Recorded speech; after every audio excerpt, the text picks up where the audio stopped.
Sabe o que tem me perturbado esses dias? Que tipo de exemplo temos sido nós? Temos envergonhado o Senhor por onde andamos? Em coisas pequenas, em coisas simples. A partir muitas vezes de um ato que muitas vezes eu e você cometemos, que estamos talvez no supermercado e cai uma fruta da gôndola de fruta, e de você apanhar aquela fruta e pôr na sua sacola, porque ela caiu porque você derrubou, você chuta para debaixo da bandeja. E as pessoas estão olhando e estão nos observando.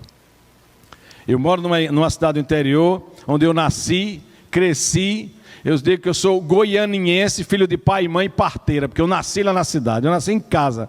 A minha mãe, quando me teve, foi em casa, né? Não foi nem na maternidade.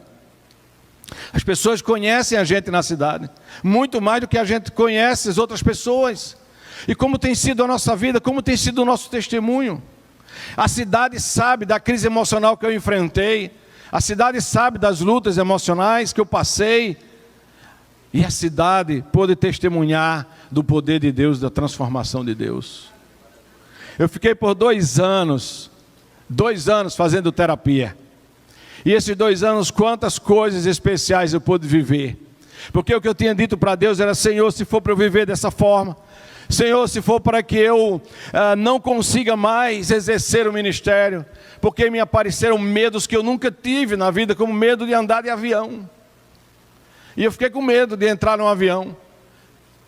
E eu me lembro que a primeira vez que eu fui para uma reunião do conselho, eu levei Tássia comigo. Porque aí eu não estava sozinho, né? Eu fui com ela no avião, se o avião caísse, ela estava comigo. Não tinha problema nenhum. Entenderam? E aí nós fomos juntos. E como foi longo aquela ponte para entrar naquele avião. Como foi longo aquilo. Como foi longo. E depois, sabe o que aconteceu? Eu viajo de avião esse tempo todinho, mas na janela eu não ando. Coisa de gente doido. Na janela, quando eu via... Agora, para marcar o bilhete da cadeira é uma complicação maior do mundo, você tem que pagar até para sentar lá no final, né? Você tem que pagar. Quando eu via que a passagem marcada, quando eu ia ver o assento, eu ia lá, trocava, pagava, fazia qualquer negócio, trocava o assento. Quando foi nessa viagem, eu digo: eu vou sentar onde tiver. Pode ser até dentro da cabine do piloto, eu vou sentar. Quando eu olhei, tinha uma cadeira lá na janela. Aí eu sentei na janela, comecei a conversar com Deus, comecei a dizer: ô Senhor, como é significante estar sentado nessa janela desse avião. Aí comecei a fazer uns vídeos pousando no Santos Dumont, aqui, agradecendo a Deus por estar sentado na janela do avião. Porque eu não dava, porque eu tinha medo de ficar ali e sabe aquela coisa de você ficar preso? Eu tinha medo disso.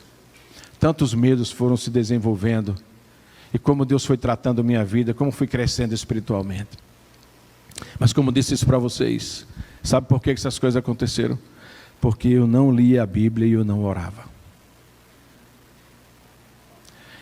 Eu digo isso para envergonhar o inimigo das nossas almas, eu digo isso para glorificar a Deus, mas eu não digo isso para querer aparecer. Eu passava semanas sem orar por mim. Eu passava meses sem ler a Bíblia. Vida devocional, a vida devocional de qualquer um aqui.